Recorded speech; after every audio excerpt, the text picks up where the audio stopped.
Hi, I'm Heather from Going Batty, and today I'm going to show you how to use, my brand new loaf pan that comes with the lid. This is, I believe, called a Pullman pan. So I'm going to show you how I bake my bread in this.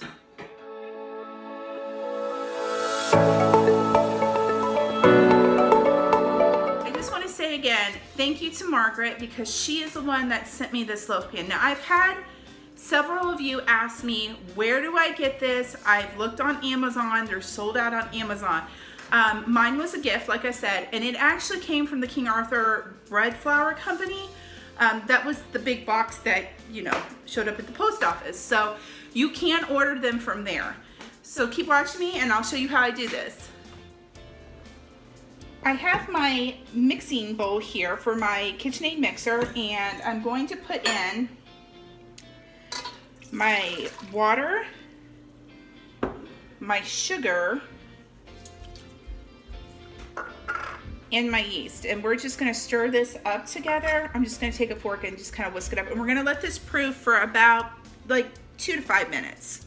Our yeast is all foamy, so what we're going to do is I'm going to go ahead and I'm going to put in about half of my flour for right now, and I will leave this recipe over on the Going Batty website.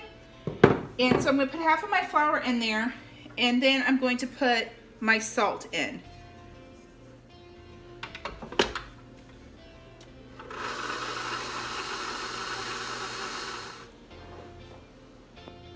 Before I add in the rest of the flour, actually, what I'm going to do is I'm going to add in my, these are instant mashed potatoes.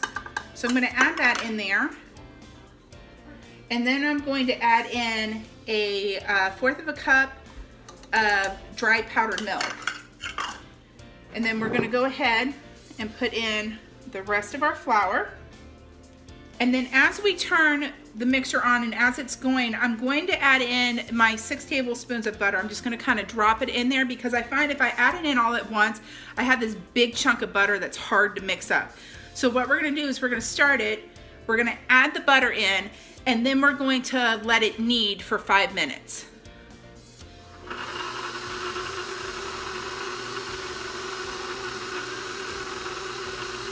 And I've cut my butter into little tiny chunks, so it just makes it easier for it to mix it in.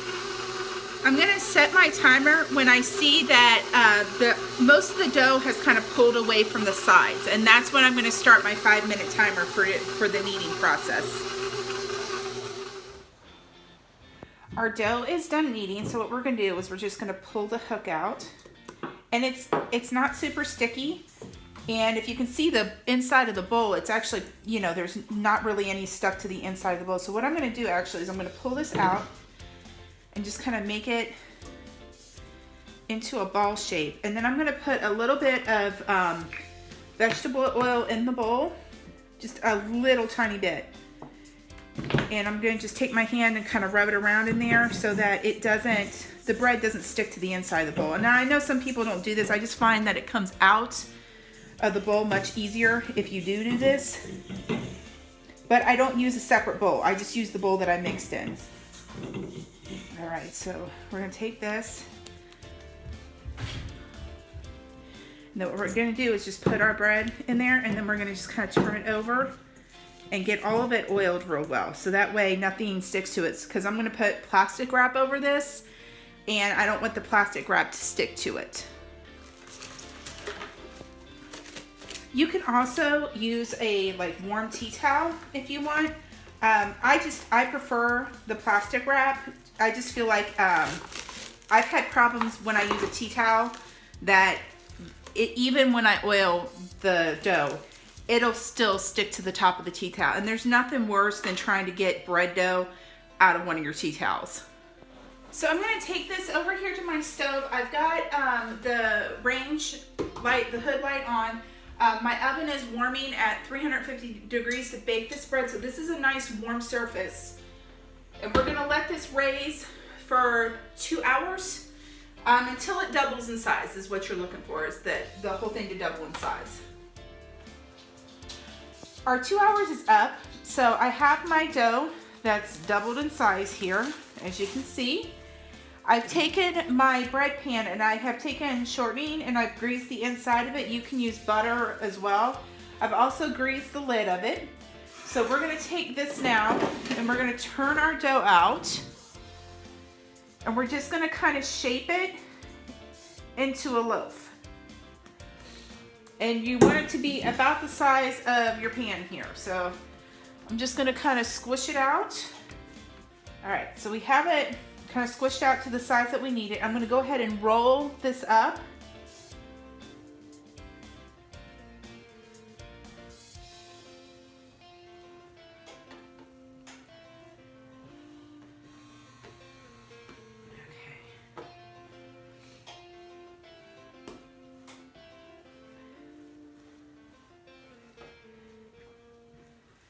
And I'm gonna pinch the edges here.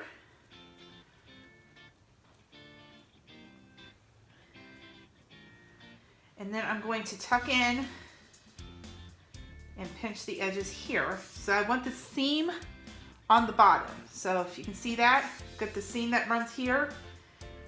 Then I'm gonna tuck in this end.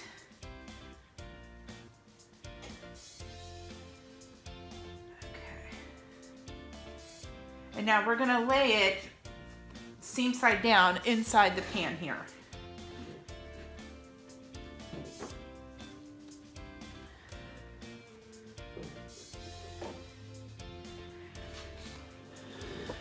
All right, and now what I'm gonna do is I'm just gonna kind of push it down so it takes, there's not really any spaces in it.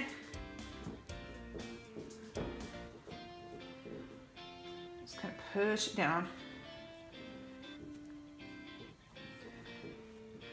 And make sure it's kind of pretty even. And now we're gonna take this, we're gonna put our lid on it. Oops, I'm going the wrong way. So it just slides on like that. All right, so I'm gonna take this, I'm gonna put it back over on my stove in the warmth, and we're just gonna let this raise for about an hour. I'm probably gonna check it at 45 minutes to make sure it's not touching the top of this lid, because I don't want it to stick to the top.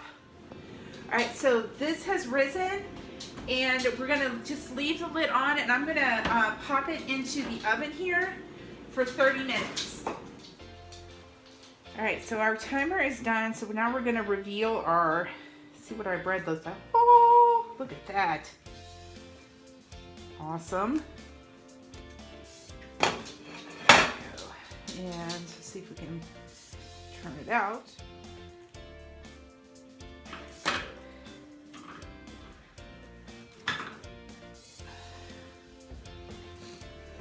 Well, there it is. That is our loaf of bread made with our Pullman pan. It's the first time I did it. I actually probably could have let it raise for an hour, and I could probably have let it go a little less, because you can see there's like a little edge along here. So maybe letting it go for maybe 45 or 40 minutes would give you a little less of that, but yeah. That looks pretty amazing. I'm pretty impressed with it.